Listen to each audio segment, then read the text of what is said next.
O programa Eu, Nós e Nosso Meio Ambiente WebDoc apresenta a série Frente a Frente com o Capital Humano da Ciência Climática Brasileira. Neste episódio 3, nosso convidado é o cientista Tércio Ambrizzi. É físico e mestre em meteorologia pela Universidade de São Paulo, USP, com doutorado em meteorologia pela Universidade de Reading.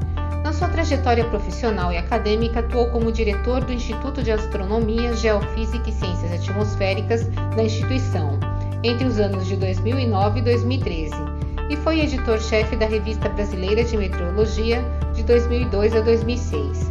Ambrizzi é professor titular do Departamento de Ciências Atmosféricas no IAG USP. Sua área de atuação principal é em Ciências Atmosféricas, a climatologia. O pesquisador é autor principal de um dos relatórios de mudanças climáticas regionais, encomendado pelo Ministério do Meio Ambiente em uma parceria entre USP e CPTEC e o Instituto Nacional de Pesquisas Espaciais INPE, e foi revisor do relatório de impactos do Painel Intergovernamental de Mudanças Climáticas, IPCC, em 2007 e 2013. Atualmente é coordenador do Interdisciplinary Climate Investigation Center, INCLINE, Núcleo de Apoio à Pesquisa em Mudanças Climáticas da USP. Ele é também membro titular da Academia Brasileira de Ciências e do Conselho do Meio Ambiente do Estado de São Paulo. Professor Tércio Ambrizzi, seja bem-vindo. A primeira pergunta, que eu dirijo ao senhor é como sua infância e juventude contribuíram para trilhar o caminho da meteorologia e da climatologia? Quais foram os caminhos? Conte um pouco desses bastidores para a gente. Você sabe que, na verdade, eu praticamente tropecei na meteorologia, né? Desde criança, eu costumava brincar com aqueles kitzinhos de química e tal. Eu era muito curioso em termos de fenômenos físicos, né? Assistia muitos filmes de ficção científica, e no meu íntimo eu sempre dizia que eu queria ser cientista, né? Sempre com aquela imagem do Einstein, de certa forma, aquelas roupas brancas, falei, puxa, eu preciso ser cientista. E eu estou falando, assim, entre 8, 9, 10 anos, que é muito claro na minha cabeça, né? As coisas foram evoluindo, né? E aí, de qualquer forma, quando eu optei de fazer... decidi que ia fazer a faculdade, falei, vou fazer física. Então, na verdade, eu entrei no curso de física da Universidade de São Paulo, né? E me senti muito bem, né? Tinha até prestado também para engenharia elétrica na Unesp e tudo mais, mas ao passar no curso de física da USP, eu falei, é isso que eu quero. E aí, no meu primeiro ano, já dentro do curso de física, eu encontrei alguns alunos que faziam meteorologia, né? E eles tinham cursos, disciplinas ali no Instituto de Física. Aí eu falei, meteorologia? Mas eu nem sabia que existia um curso desse na USP. Aí eu fui até o departamento, peguei a ementa e falei, olha, não é que é interessante? Porque a meteorologia é física, né? Existe aquela física quântica, né, que trata das submoléculas, dos átomos, mas existe a física newtoniana, né, aquela que trata dos fluidos na atmosfera. E é essa que a meteorologia trata, na verdade. Então aí eu me interessei muito. Por quê? Porque essa é uma física que você enxerga. A física quântica, você trabalha matematicamente, trabalha em laboratórios, mas você tem que extrair essa informação. Na meteorologia, ela está aí. Você observa, né? Você pode simplesmente modelar, né, numericamente, mas sabendo o que você está vendo, né? Então, se você vê uma nuvem crescendo, você fala, como que ela cresce? Você pode analisar esses detalhes, transformar isso numa equação e, eventualmente, colocar isso num modelo numérico, que é efetivamente colocado para fazer as previsões aí de tempo e de clima que nós temos hoje. Então, na verdade, ao saber disso, eu falei, vou prestar o vestibular. No ano seguinte, eu prestei o vestibular novamente da USP, passei, né, e comecei o curso de meteorologia. Aí, naquela época, como não existia toda essa parte digital, eu podia fazer os dois cursos ao mesmo tempo. Eu tinha 2 números USP, tinha tudo.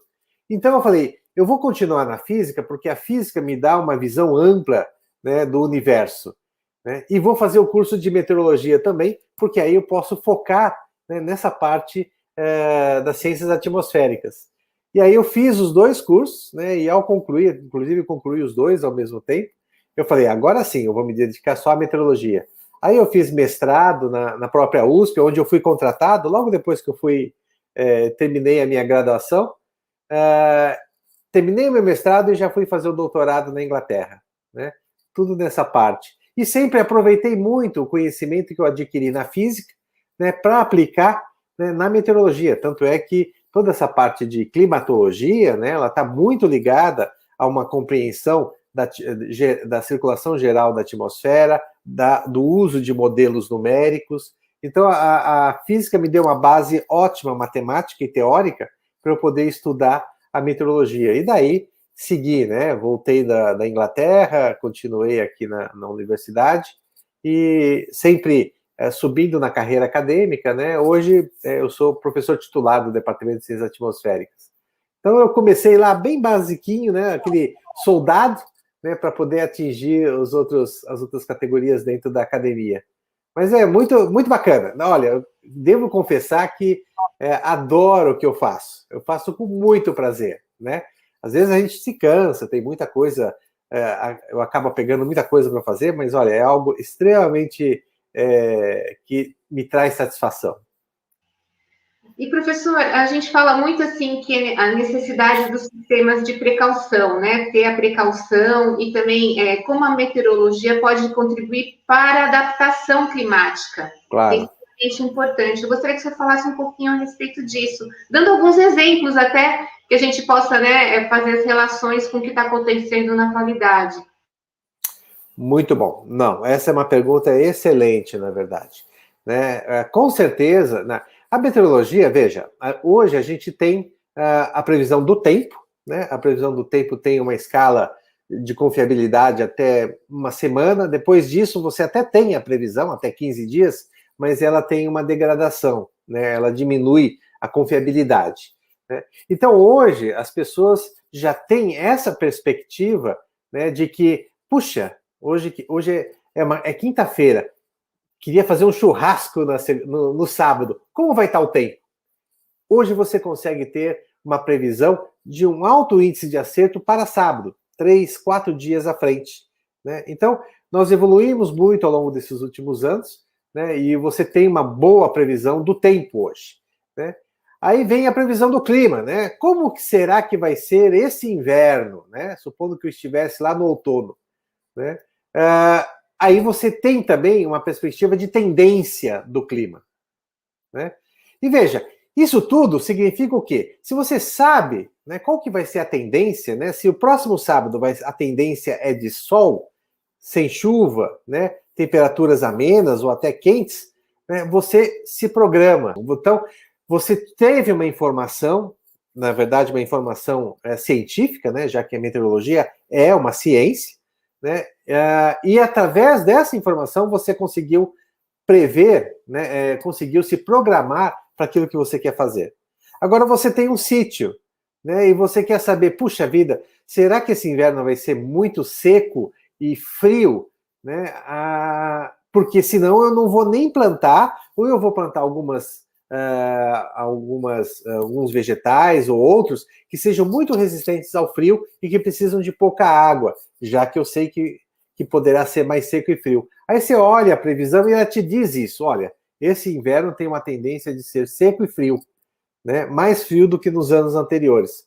Aí você já se prevê, olha, então eu já vou plantar menos ou vou plantar só aquelas plantas que são resistentes ao frio. Né? De novo, você está obtendo uma informação, né, científica, né, da meteorologia e está se programando.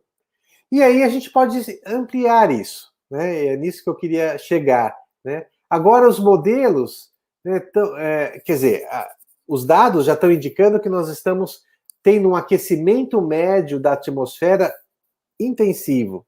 Né? Isso já vem nem da década de 60. Né? Então, a atmosfera está aquecendo.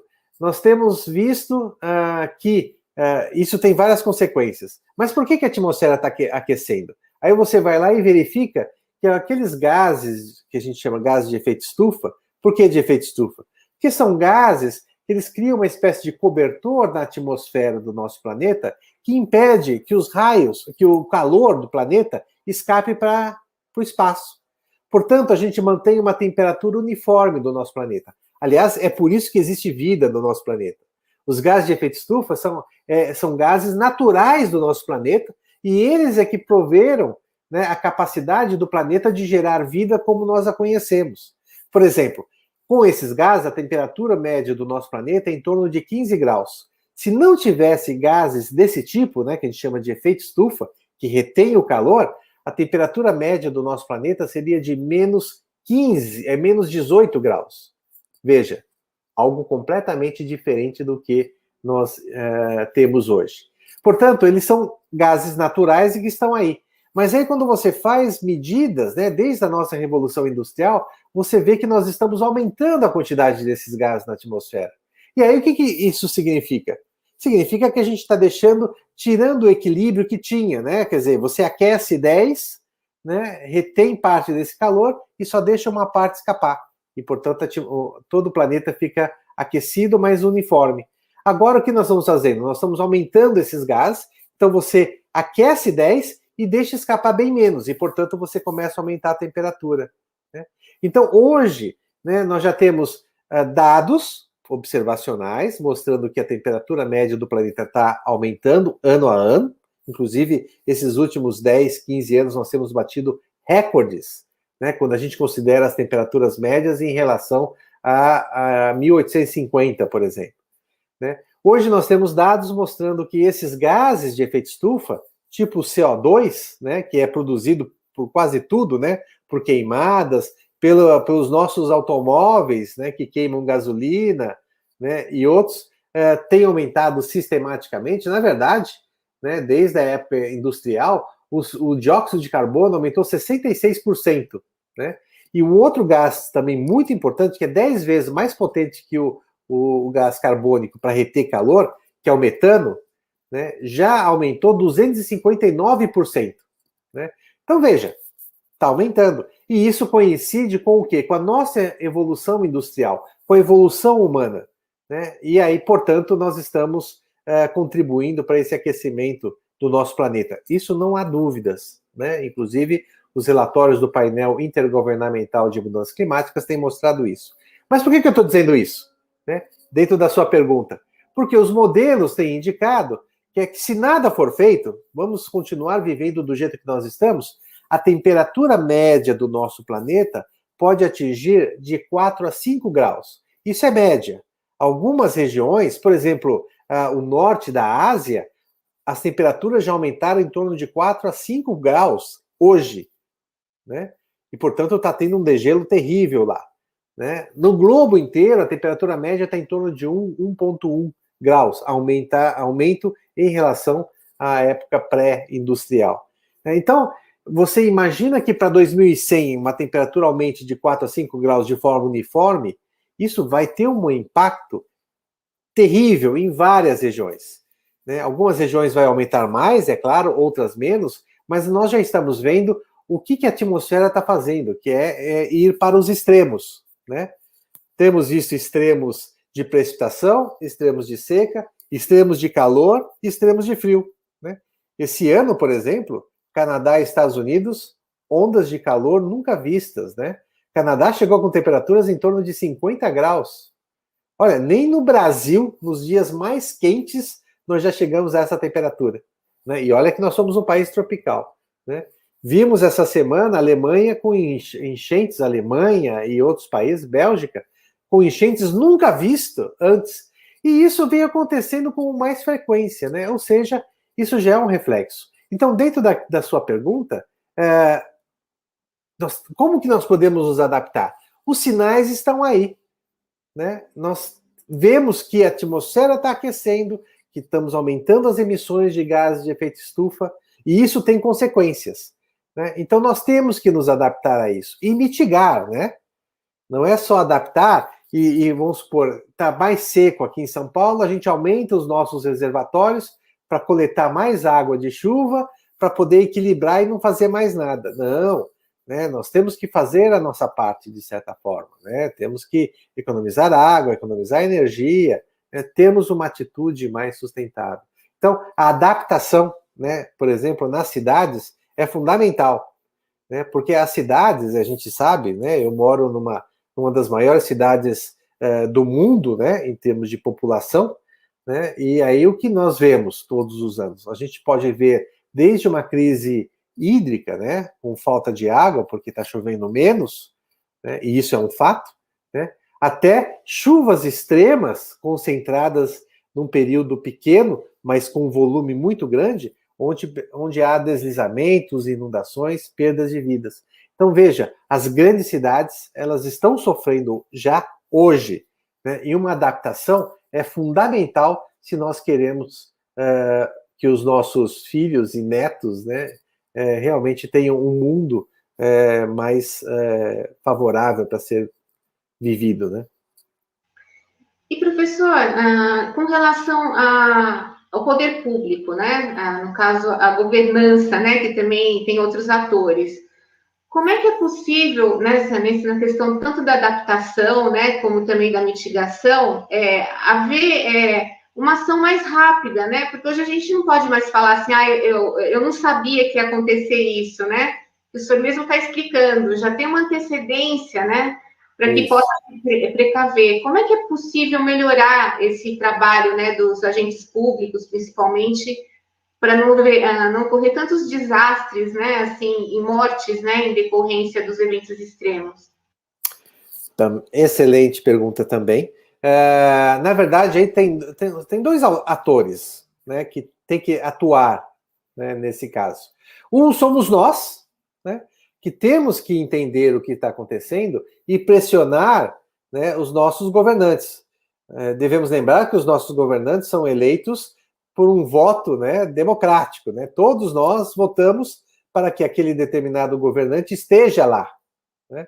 Então, na verdade, nós temos que ter essa visão de olhar aquilo que eles estão propondo e saber se esse candidato, né, ele tem essa visão, né, de sustentabilidade, essa visão de que nós temos que nos adaptar e mitigar os efeitos que a mudança do clima está nos trazendo.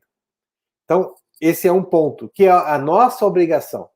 Agora, você tem razão, né? Existe a obrigação do governante, né? Ele está lá numa posição em que ele pode estar ajudando as populações mais vulneráveis, aquelas populações que vivem em regiões que já são mapeadas. Não pense que um deslizamento ou uma inundação ocorre também assim, completamente de forma aleatória, né? Existem regiões que foram, devido à má urbanização, né, que já têm essa tendência de inundação, né? Nós vemos assentamentos de famílias em terrenos altamente perigosos, né, onde existia mata, né, existia árvores ali no terreno inclinado, que isso fazia com que, com as raízes profundas, segurasse aquela terra, né? Então podia chover muito, mas a chuva era absorvida pela terra, a árvore absorvia essa água e, portanto, você mantinha aquele terreno intacto. Pessoas invadem até por falta, veja, são pessoas que invadem porque não há moradias, né, em outros lugares. Elas invadem, cortam essas árvores, né, deixam aquilo desbarrancado e criam suas casas exatamente ali. Então, regiões altamente vulneráveis. E os prefeitos, né, e os governos, eles têm um mapa dessas regiões, né? Então, é preciso, primeiro, do ponto de vista social, né, começar a agir, né, para tirar essas famílias, criar moradias, né? Sei também, agora defendendo os governantes, isso não é uma tarefa fácil, né? Isso também exige muito dinheiro de orçamento, né? Eu sei porque eu estou em algumas comissões ou ligadas à prefeitura, ou ao governo do estado, e eu sei que é difícil mesmo, né? Mas tem que ter a boa vontade, tem que ter o planejamento, que é uma coisa que falta muito no nosso país, né? Aqui no nosso país a gente tem uma ideia de que as coisas têm que se resolver agora. Se não for agora, você não pensa que isso pode ser resolvido aos poucos, lentamente, mas que pode ser resolvido no médio e curto prazo, médio e longo prazo. Né? As pessoas querem resolver rápido, e isso acaba não ocorrendo. Né? Então, na verdade, os governos vão ter que ter ações mais específicas de preservação das nossas matas, né? De ações sociais mapeando essas regiões, né? Mais especificamente, aquelas que vão ter maiores impactos, né? Em função da mudança do clima que está se configurando, né? E ações de mitigação, quer dizer, será que o governo não tem que incentivar mais carros híbridos, né, carros elétricos, né, para diminuir as emissões dentro da própria cidade? Será que a gente não tem que ter os nossos prédios, a maior parte deles já com painéis fotovoltaicos, fazendo com que parte da energia consumida ao longo do dia seja energia solar e, portanto, uma energia limpa, né, e de graça? Né? Você tem lá o preço da instalação, mas fora isso, a energia vai ser gerada sem nenhum custo. Né? Então, são ações que o governo vai ter que ter nessa direção. Né? O estado de São Paulo, né, acho que entre os estados brasileiros, tem tido ações muito boas nessa parte de preservação, né, de matas. O estado de São Paulo entrou dentro de um grupo, né,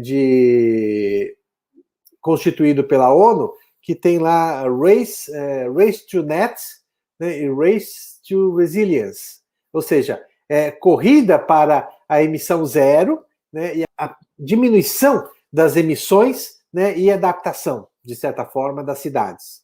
Né? Então, o governo entrou dentro desse projeto da ONU, da Organização das Nações Unidas, e isso é extremamente importante. Por quê? Porque é um projeto para 2050. Então, agora você tem uma visão para 2050 e você começa a fazer planejamentos, né, e leis, né, específicas para proteger o meio ambiente. Então, esse é o tipo de atitude que não só o estado de São Paulo, mas todos os outros estados do Brasil deveriam estar seguindo, né, com um grande apoio do governo federal, né, que, obviamente, é constituído exatamente, né, para dar esse apoio aos estados.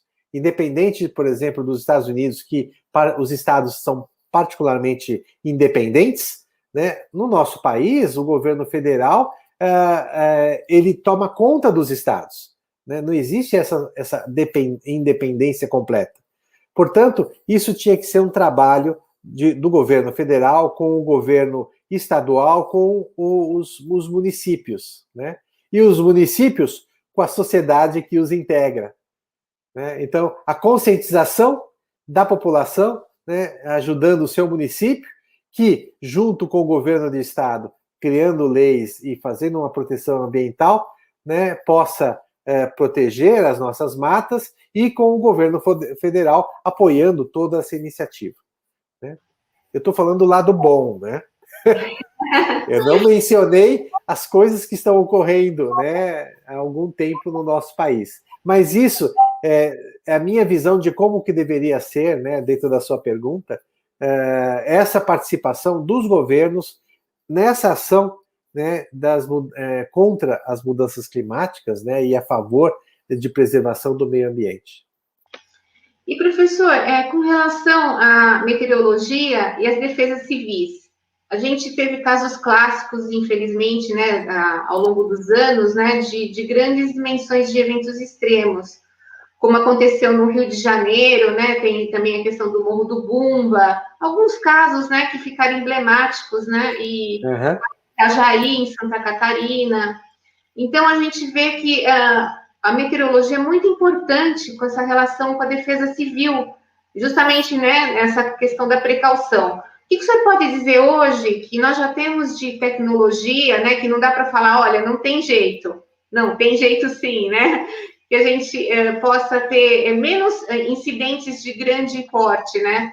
E como até na Alemanha, né? Porque a Alemanha é um país extremamente avançado, desenvolvido. Verdade. Teve uma catástrofe, né, em decorrência. Será que eles também não poderiam prever com uma certa antecedência, né, para não haver tantos desaparecidos e mortos também, né? Pois é. Na Alemanha, agora, obviamente, eles estão investigando, mas aparentemente houve sim a previsão, houve o warning, né, o alerta, e aí governantes não tomaram ações devidas. Isso não é a primeira vez que ocorre, né?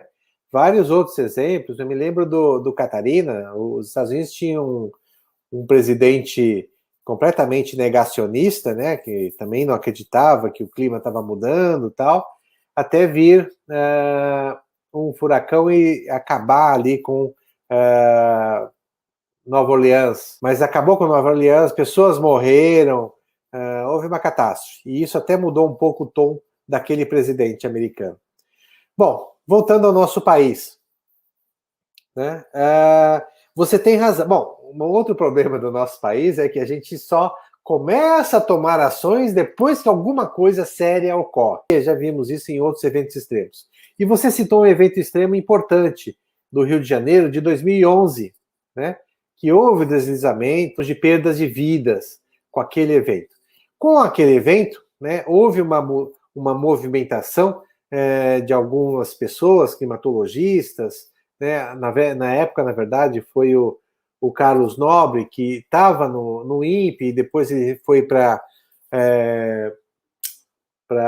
o Ministério da Ciência e Tecnologia, e aí se viu que eventos extremos iam ser cada vez mais extremos, até em função do aquecimento da atmosfera, do aquecimento global, né? E, portanto, era necessário ter um centro, né, que pudesse olhar isso com uma forma muito mais em detalhes e gerar previsões e alertas, né?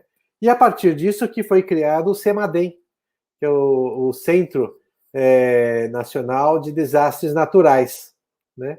O CEMADEM foi criado muito rapidamente, né? Na época, teve um apoio do governo federal muito grande, né, na contratação de pessoas, contratação de equipamentos local, né? Hoje o CEMADEM está constituído, ele fica ali no Polo Tecnológico em São José dos Campos, né? Com pesquisadores de diversas áreas, eles têm meteorologistas, eles têm geólogos, né? E tem outros profissionais, todos atuando para analisar as previsões de tempo e emitir boletins de alerta. Só que o CEMADEM emite esses boletins de alerta para a Defesa Civil, né? E aí a Defesa Civil é que espalha para o Brasil e com isso tomam ações locais, né? Então o CEMADEM tem um conjunto de equipamentos em diversas regiões, por exemplo, medidores, né, perto de rios, para saber se o rio vai estar aumentando e pode transbordar, radares em algumas regiões, pluviômetros, né, medindo em tempo real, né, se a chuva está tendo um volume e crescendo muito rapidamente, e aí eles fizeram um mapeamento de regiões que são mais propícias a riscos. Então, se eu não me engano, hoje o CEMADEM monitora em torno de 900 municípios no país. Possivelmente teria que monitorar mais, né? Inclusive, eu sei que eles têm um problema muito grande com a parte de manutenção dos equipamentos, né? E, infelizmente, com esses cortes de orçamento, cada vez mais, né, eles estão perdendo força. Mas foi criado, sim, um centro que tem essa visão de fazer alertas para eventos extremos, né? E com isso, junto com a Defesa Civil, minimizar a perda de vidas, né? De patrimônio também, né? Mas é mais difícil. Mas o principal é evitar que pessoas morram durante os eventos extremos. Então, hoje, eu diria que, isso sem contar, né, já bem antes do CEMADEM, já tinha sido criado o CPTEC, que é o Centro de Previsão de Tempo e Estudos Climáticos, né, que, na verdade, mantém o primeiro supercomputador da América do Sul, né? Que ele é usado para fazer o quê? Exatamente as previsões numéricas de tempo e as previsões de clima, né? Então é um centro extremamente importante que também foi criado há vários anos atrás para poder gerar esses tipos de previsão. Então são centros de ponta, são únicos, né? Ou com certeza os mais modernos e equipados da América do Sul. Então eu diria para você que talvez seja da América Latina, né, em termos de poder de computação, de pessoas envolvidas, né, e que estão aí. Infelizmente, né, de novo, em função dos cortes orçamentários, em função da visão muito curta que o próprio governo tem, né, dos impactos de tempo e clima, esses centros hoje estão sofrendo mais em termos de manter toda a sua estrutura. Mas eles estão aí, né, e prestam um serviço para a sociedade muito importante, né? Às vezes passa vários dias sem chover, aí as pessoas nem lembram, né, que existe chuva. Aí quando dá aquela chuva forte, ou você é pego no meio do caminho, com uma chuva de granizo e tudo mais, aí que fala, nossa, né, se eu tivesse visto a previsão, mas a previsão provavelmente estava lá, é uma questão de hábito que nós devemos ter e aumentarmos cada vez mais. É verdade, né, professor? É aquela coisa de criar uma cultura, né, de estabelecer, né, que não é uma coisa assim, simplesmente você olhar na tela do computador, mas tem a ver com a sua vida, né? Exato. O que importa, né, no dia a dia. E o senhor está envolvido também em relatórios importantes de mudança climática regional. Eu gostaria que o senhor falasse um pouquinho a respeito disso, né? O que é e qual a importância dos resultados desse trabalho também. Ah, tá ok. Não, até antes de falar do regional, né, já que a gente está falando de história, né, o Brasil também, alguns anos atrás, com certeza foi antes da Rio+20. Né? Lembra que Rio+20 foi 20 anos depois da Eco Rio, né, que ocorreu em 1992. Né? O Brasil criou o Painel Brasileiro de Mudanças Climáticas, né, muito similar ao painel intergovernamental de mudanças climáticas. Então, criou-se 3 grupos, né? Eu coordenei o grupo da ciência básica, junto com o professor Moacir Araújo, da Universidade Federal de Pernambuco, né? Tivemos outros pesquisadores no grupo de vulnerabilidades e mitigação, no grupo um terceiro grupo lá. Então, na verdade, qual que era a proposta? A proposta era juntar os pesquisadores brasileiros, né, e criar um relatório tipo que o IPCC cria de clima para o Brasil.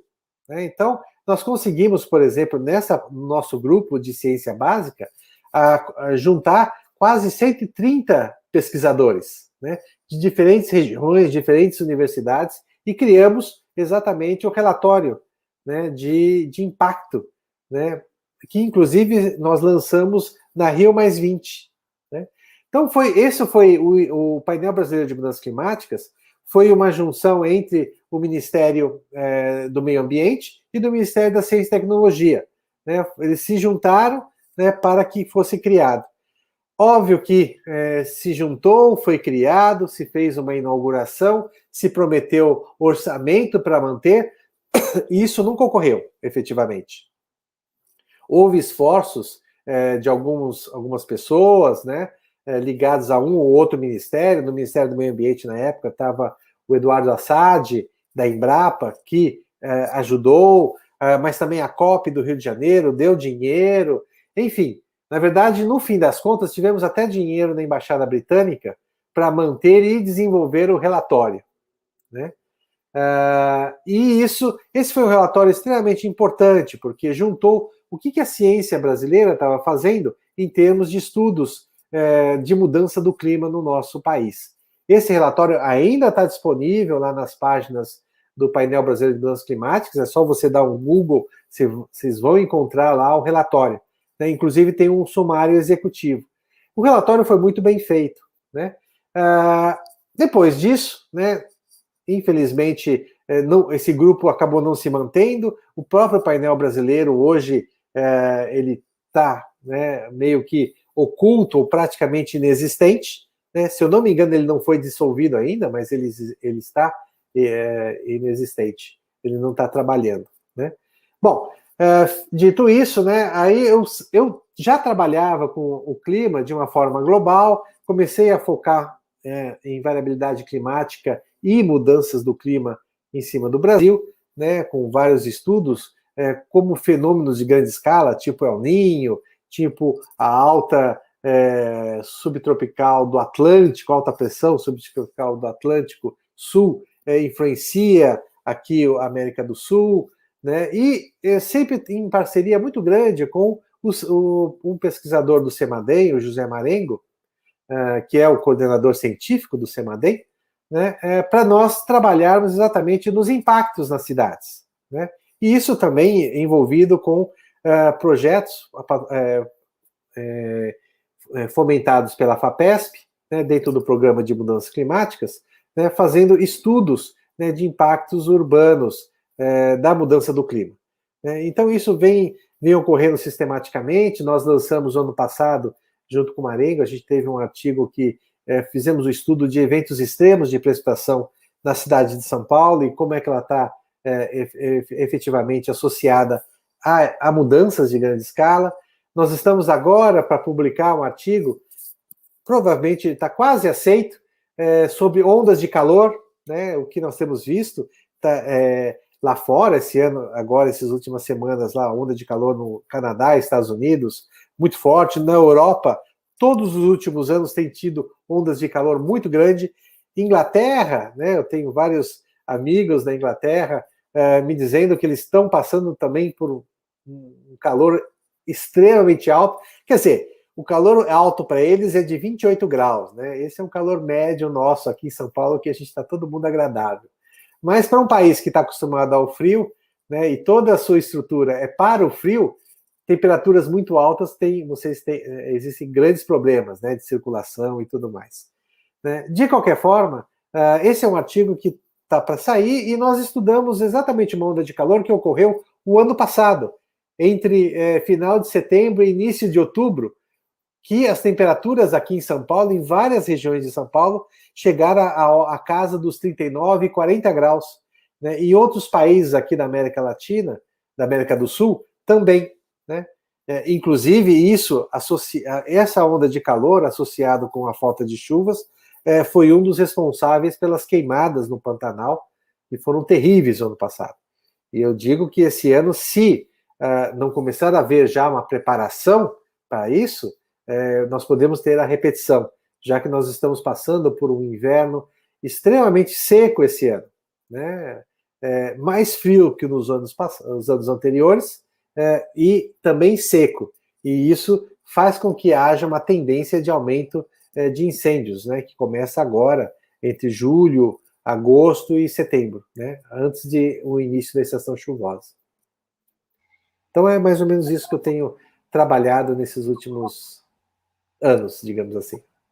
É o que a gente tem visto, né, professora? Já estão ocorrendo incêndios em grandes áreas, né, no Centro-Oeste principalmente, né, Minas Gerais, né, que também houve agora também alguns eventos, e a gente percebe assim, a manchete dos jornais, né, vai se repetir o que aconteceu, vai ser pior, né, daí a gente fala, precaução, né, será que não seria possível fazer algo, né, para remediar um pouco, né, toda essa situação? Porque, como a tendência que o senhor está falando, né, o aumento das temperaturas está aí, as secas, as estiagens, né, e também outros eventos como ciclones, enxurradas, enfim, tantos outros, né.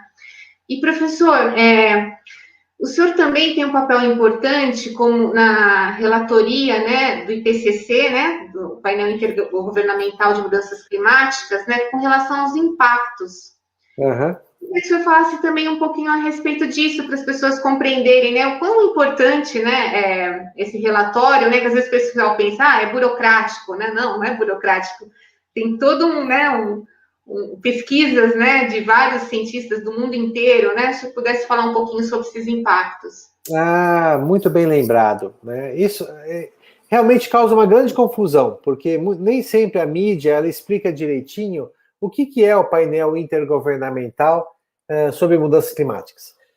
Esse painel, né, vinculado à Unesco, à ONU, e também muito próximo da Organização Mundial de Meteorologia, tem como objetivo, né, gerar um relatório a cada 5, 6 anos, mais ou menos, né, gerar um relatório de pesquisas científicas na área de mudanças do clima.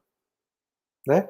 Então, na verdade, ele não produz nenhum tipo de ciência, né? O relatório ele não é um trabalho científico.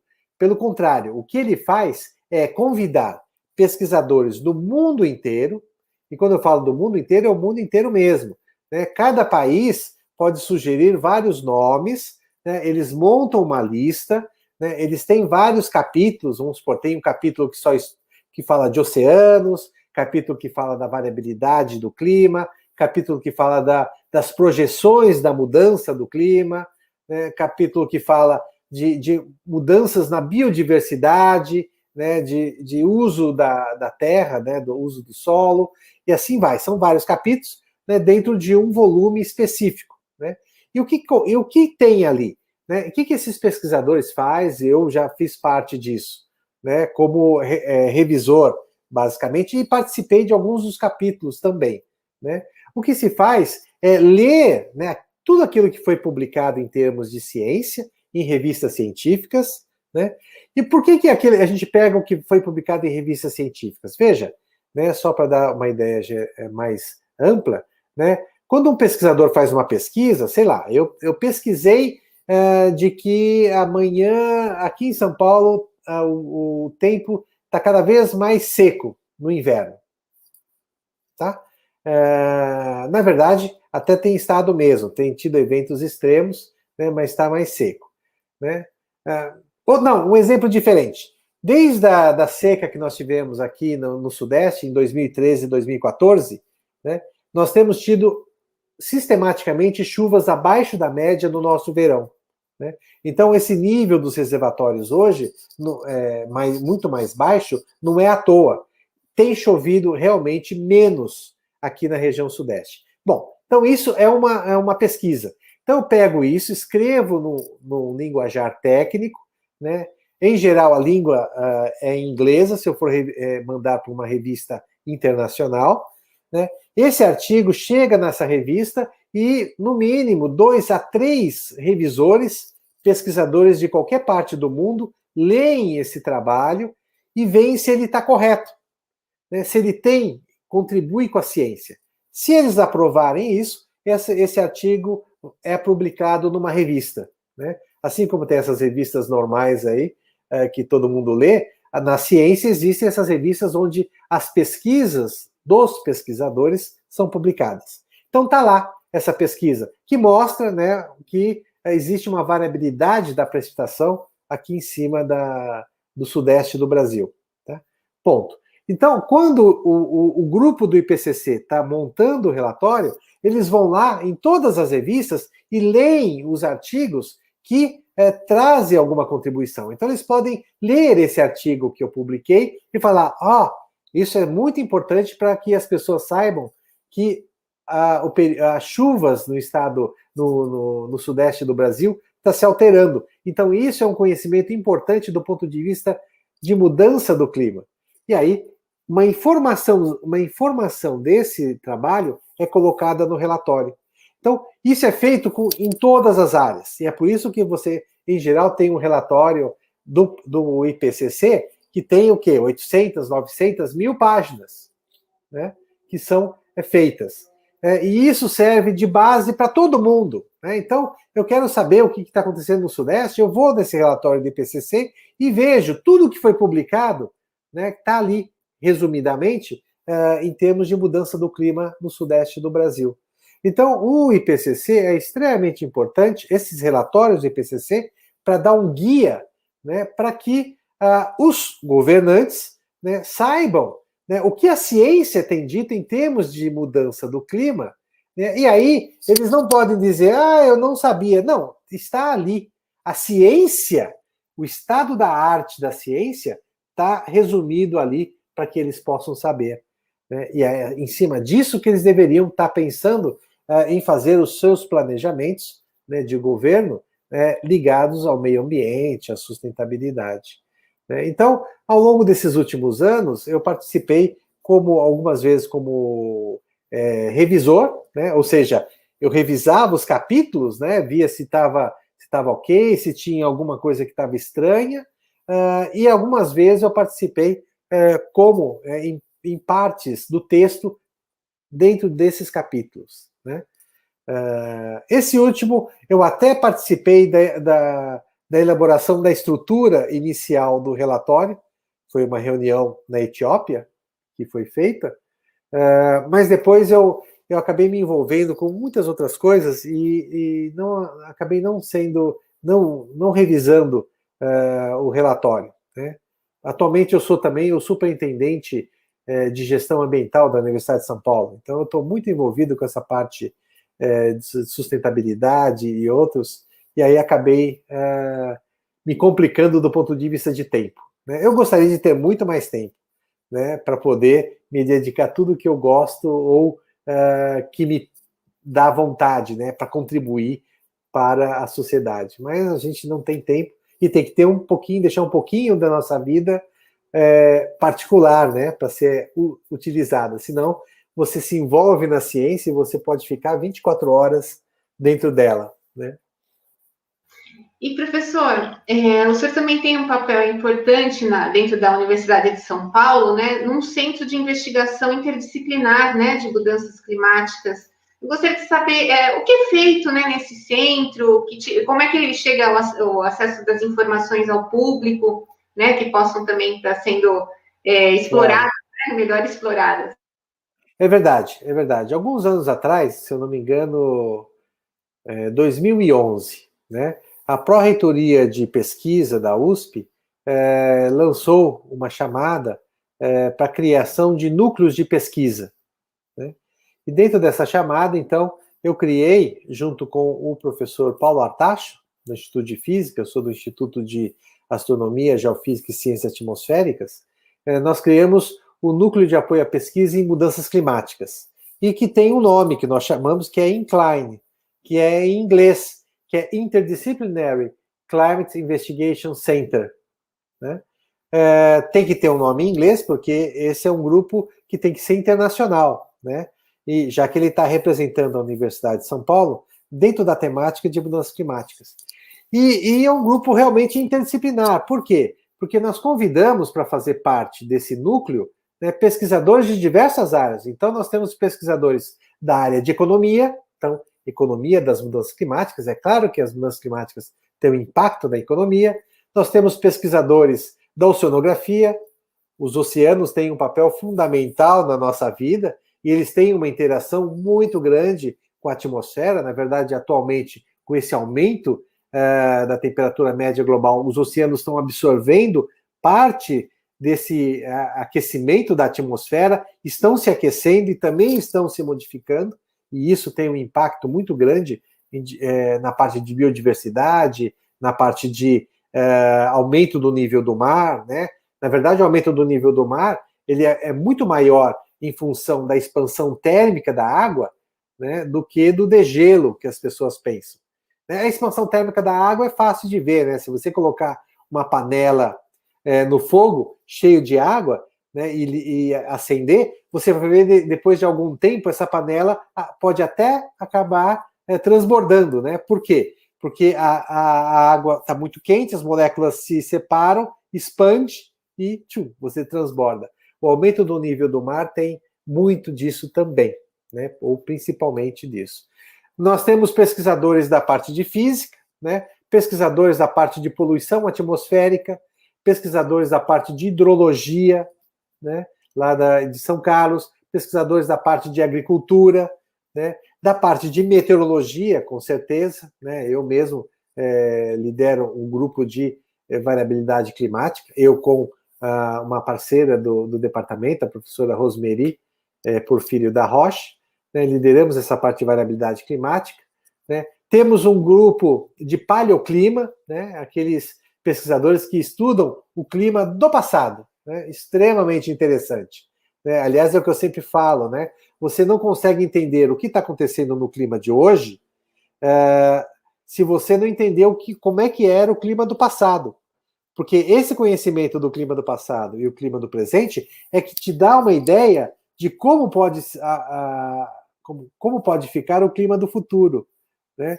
Então, o INCLINE tem essa função de agregar, né, diferentes pesquisadores de diferentes áreas que trabalham todos na temática de mudança do clima.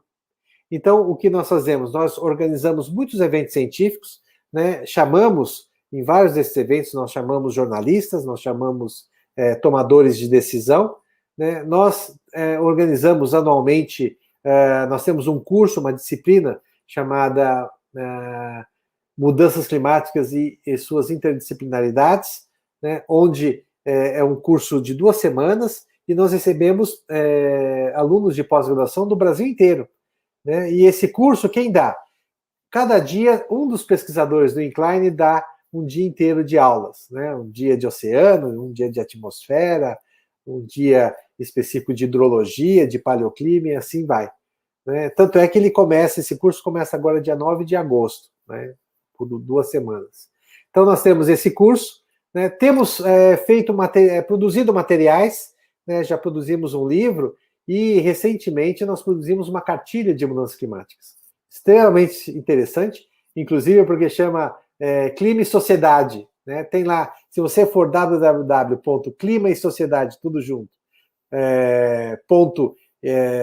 .iag.usp.br, você vai chegar lá na cartilha e tudo mais. Numa linguagem mais simples. Então, a nossa tentativa é de fazer com que o conceito de mudança do clima, né, passe para o maior número de pessoas possível, particularmente para os nossos jovens, né, aqueles alunos que estão no ensino médio, no ensino básico, que comecem já a entender isso, porque uma coisa que eu entendo é que serão eles, né, os nossos governantes do futuro.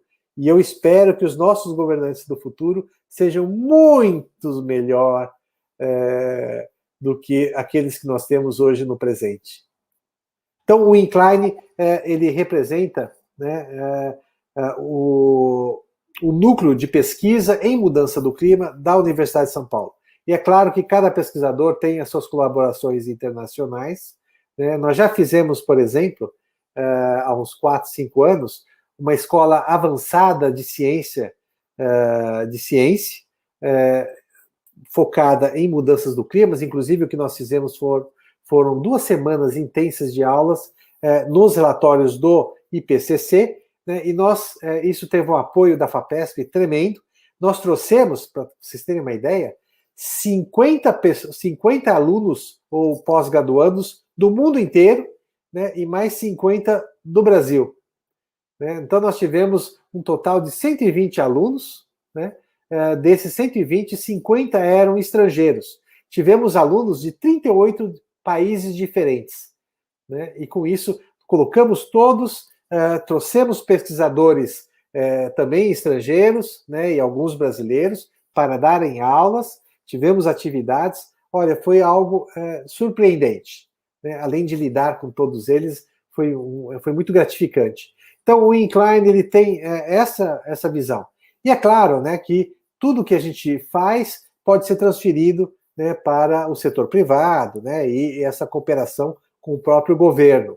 Né? Então, os pesquisadores, nas suas diferentes áreas, têm essa competência também. Isso é bastante importante, né, professora? A presença da academia, né, muito interligada, né, tanto com a sociedade como com a gestão pública, né, e fomentando Verdade. essa participação maior das pessoas, né, que não fique só no circunscrito à academia, né, além dos muros da academia, né. E, professor, o senhor também faz parte de um comitê municipal, né, de mudanças climáticas e ecoeconomia, isso, né? Gostaria que o senhor falasse um pouquinho sobre o comitê, né, qual é o papel, e se existem outras ações semelhantes no país, não sei se existem, né? Bom, é verdade. Esse é um comitê que foi criado ainda na gestão do Kassab, né, alguns anos atrás. Ele foi muito ativo no início, né, tinha representantes, eu era o representante da Universidade de São Paulo, dentro do comitê, obviamente tinha representantes de sociedade civil, sentava lá o secretário de meio ambiente, o secretário municipal de meio ambiente, então tinham discussões importantes de como o município, né, deveria atuar, né, para ter minimizar o impacto das mudanças do clima. Né? Foi mudando gestão, dependendo da gestão, esse comitê tinha menos importância, se reunia esporadicamente, ou quase não se reunia, né? E aí, nessa última gestão, eu até acabei ficando como suplente, o atual titular é a professora Maria de Fátima Andrade, lá do Departamento de Ciências Atmosféricas. Ela, inclusive, é especialista em poluição do ar, tem um laboratório, né, para estudos de poluição do ar, o comitê se reergueu, né, e hoje o município lançou recentemente aí um relatório de mudanças climáticas e adaptação, né? O Incline colaborou com algumas partes quando ele estava sendo preparado, né? Existem vários outros comitês desse tipo. Atualmente, na verdade, eu participo do Comitê de Meio Ambiente do governo do estado de São Paulo. Ele está ligado diretamente ao governador. Por coincidência, ontem mesmo nós tivemos uma reunião, né? E antes de ontem foi quando o governo de São Paulo assinou aquele Race to Net, ou Race to Mitigation, né? A corrida para a emissão zero, ou corrida para a mitigação, que a ONU lançou, e o governo do estado acabou assinando, né? E esse é um comitê importante, porque ali se discute toda a parte de meio ambiente do estado, né? O que o estado está desenvolvendo em termos de proteção das suas matas. O próprio estado atualmente fez um mapa e levantamento da zona ecológica do estado, né? Vai estar sendo lançado agora.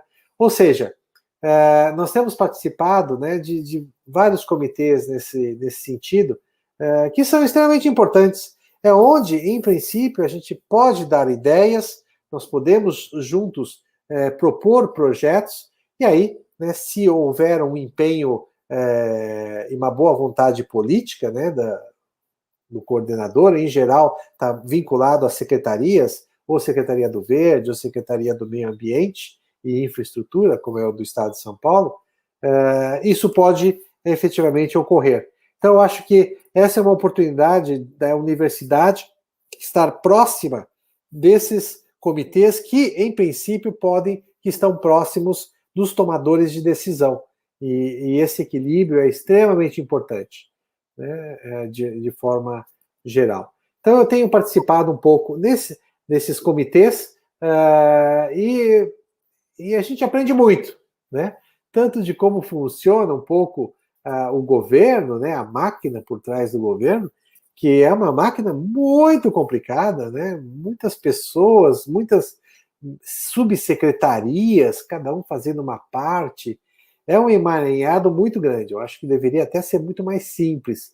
Talvez as decisões fossem mais rápidas, se fossem mais simples. De qualquer forma, essa é algo que eu tenho participado e não me furto de participar. Isso às vezes gasta tempo, claro, mas eu sinto que é a minha obrigação, né? Eu sou um professor de uma universidade pública, né, que o dinheiro dessa universidade, o dinheiro do meu salário, vem dos impostos que são arrecadados, né, no nosso estado. Então, na verdade, eu sinto como meu dever contribuir efetivamente nessas comissões, né, estar presente e contribuir. Então, além de dar aula, fazer pesquisa, né, coordenar grupos, orientar alunos, a gente também participa dessas comissões. Claro que são todos ligados na mesma temática, isso ajuda muito, mas confesso para você, às vezes dá um cansaço muito grande, mas temos que avançar e podendo contribuir, eu acho que isso é muito importante. É muito importante mesmo, professor, e essa multifacetário, né? O senhor tem atividades, atribuições mil, né? Mas é prazeroso, né? Como o senhor falou, né? É verdade, é verdade. Né? O senhor continuar. E acho que outro ponto importante que o senhor falou é que acho que as políticas têm que ser de Estado, né? Independente de governos, né, que passem, né, que vão né, e retomam ou não, né? Mas que continuem nessas políticas, né? Para que não haja esse descontinuismo, né, dessas participações também, né? E a gente está chegando aos momentos finais desse bate-papo, né, com o professor Tércio. Muito, assim, interessante, né? A gente aprendeu bastante com o senhor. E eu gostaria que o senhor fizesse suas considerações, o que o senhor achar mais pertinente, né, ao tema, né? Principalmente voltado à área que o senhor atua. E muito obrigada pela participação. Obrigado a você pelo convite, né? Acho que minhas últimas palavras são o seguinte, pessoal, a mudança do clima ela está ocorrendo, né? Ela é verdadeira, né? Os dados observacionais indicam isso, né? Isso não é mito, isso é uma realidade, e nós podemos contribuir, cada um de nós pode sim contribuir, né, para minimizar um pouco esse impacto, né? Então, o uso racional da água, o uso racional de energia, né? Se você puder ir a pé, vá a pé. Se puder ir de bicicleta, vá de bicicleta. Se não pode ir de bicicleta e ir a pé, use um transporte público. Claro que eles precisam melhorar, mas talvez seja uma forma da gente também forçar os governos a tomarem, melhorarem o transporte público. Vamos fazer a nossa parte e forçar para que os governantes façam a parte deles. É muito importante que nós possamos contribuir para preservar o nosso meio ambiente, né, e preservar o nosso planeta. Porque pode ser que nós não estejamos aqui daqui a 20, 30, 40 anos, mas os nossos filhos, netos e tataranetos vão estar. E cabe a nós decidir o que nós queremos deixar para eles no futuro. Muito obrigado mesmo por sua atenção ao longo desse tempo. Obrigado. Gratidão, professor.